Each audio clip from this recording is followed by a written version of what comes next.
Finally, I'm at the beach, and what a beach it is. I'm at Unawatuna. And after a few days of travelling around the country, this is the perfect place to relax. Apa dah jadi dekat Sri Lanka?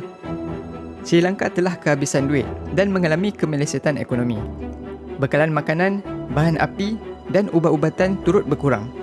Nilai mata wang rupi Sri Lanka jatuh menjunam.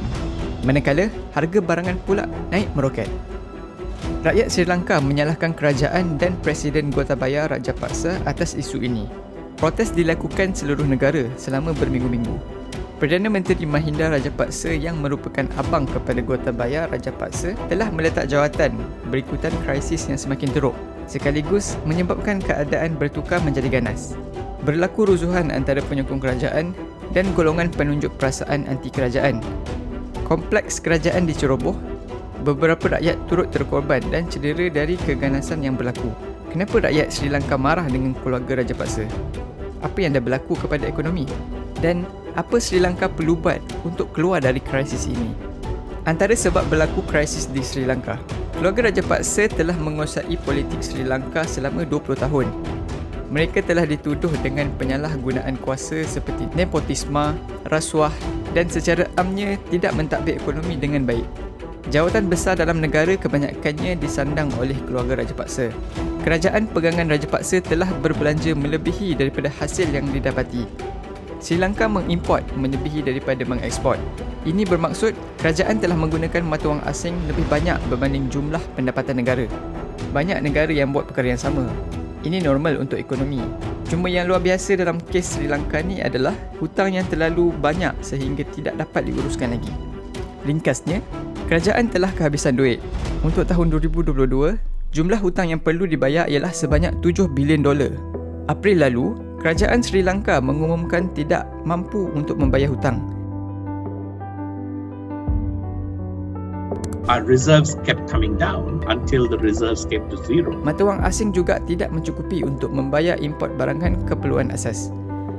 Hal ini menyebabkan berlaku kekurangan bekalan makanan, ubatan, bahan api dan keperluan asas yang sangat teruk.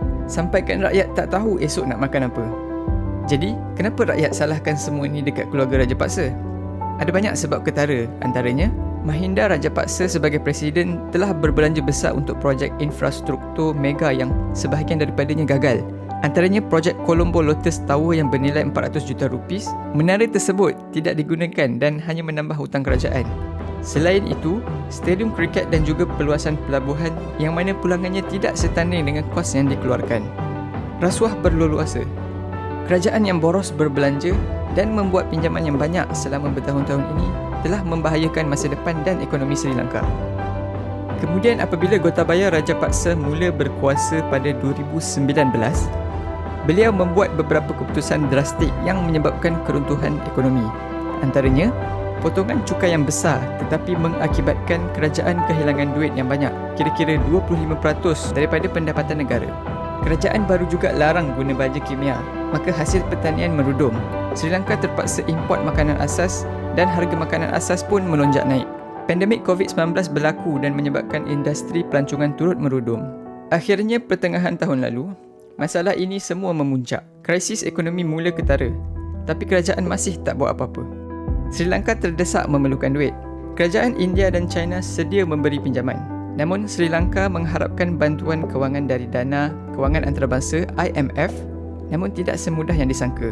Perbincangan mungkin mengambil masa selama beberapa bulan dan Sri Lanka perlu meyakinkan IMF bahawa kerajaannya mampu untuk menyelesaikan isu yang dihadapi, iaitu membayar hutang.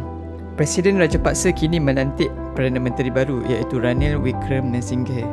Beliau dari Parti Pembangkang dan pernah menjadi Perdana Menteri sebanyak 5 kali sebelum ini. Ranil diharap dapat menyatukan pelbagai parti politik yang ada untuk mencari jalan keluar daripada masalah ini. Tapi setakat ini, Parti Pembangkang Utama masih lagi menolak idea itu. Mereka menolak pemerintahan oleh Presiden Gotabaya. Lebih lama isu ini berlarutan, lebih lama rakyat Sri Lanka akan merana.